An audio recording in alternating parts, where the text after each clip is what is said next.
এই পরিশ্রমটা যদি আমি আমার উদ্যোগের পিছনে দেই বা ব্যবসার পিছনে দিই, আমি আরো বেটার কিছু পাবো। রিসেন্টলি মাস্টার্স কমপ্লিট করেছি। বেকারত্ব আসলে মনের ব্যাপার। মানুষ চাইলেই তার পরিশ্রম এবং মেধা দিয়ে কিছু না কিছু করে বেকারত্ব কাটিয়ে নিজে উঠতে পারে এবং পাশাপাশি পরিবারকেও সাপোর্ট করতে পারে। খুবই অল্প পুঁজি দিয়ে আমি এটা শুরু করেছিলাম। আমি এক্সপেক্টও করি না আমি এত ভালোভাবে সার্ভাইভ করতে পারবো। পড়াশোনা করে যে চাকরি করতে হবে, আমরা একটু এরকম ধারণা থেকে বের হয়ে আসতে পারি। অনেকটাই ভালো লাগতেছে। আমি হোমমেড যেরকমটা খাই ওই রকমটাই অনেকটা টেস্ট। আমার এখানে ডাবের পুডিং পাওয়া যাচ্ছে প্রায় 30 টাকা করে। রিসেন্টলি মাস্টার্স কমপ্লিট করেছি।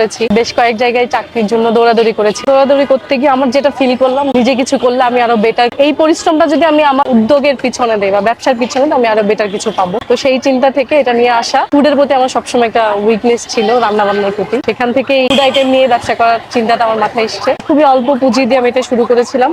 আমি এক্সপেক্টও করি না আমি এত ভালোভাবে সার্ভাইভ করতে পারবো এটা থেকে, এবং এত ভালো সারাউন্ডিংস এর রেসপন্স পাবো আমি তখন ভাবতেও পারি। খুবই অল্প পুঁজি ছিল, এখন আলহামদুলিল্লাহ আমি ভালোভাবেই সার্ভাইভ করছি। খুব বেশি বিড়ম্বনায় পড়তে হয়নি।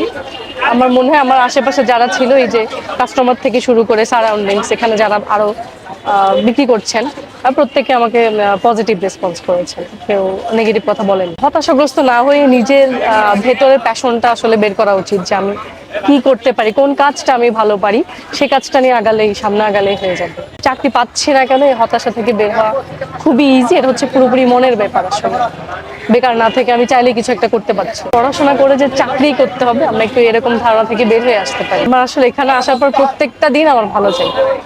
বাসা থেকে যেমনই আসি, এখানে আসার পর আমার অটোমেটিক ভালো লাগে। সো আলাদা করে ভালো লাগার বলার মতন তেমন কিছু নেই, বাট প্রতিদিনই আমার ভালো লাগছে।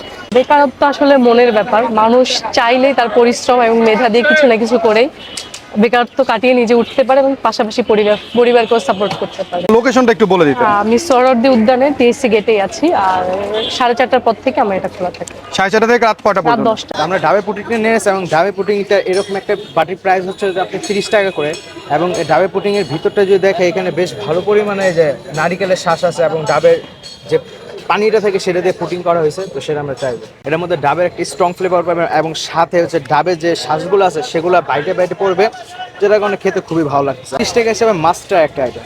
আমি যদি বলি আমার কাছে ফুল উঠতে, আপনারা চাইলে আসতে পারেন। আজকে ভিডিওটা এই পর্যন্ত। ভিডিওটা ভালো লাইক কমেন্ট শেয়ার করবেন, চ্যানেলে এখন সাবস্ক্রাইব করেন, চ্যানেলকে সাবস্ক্রাইব। আসসালামু আলাইকুম।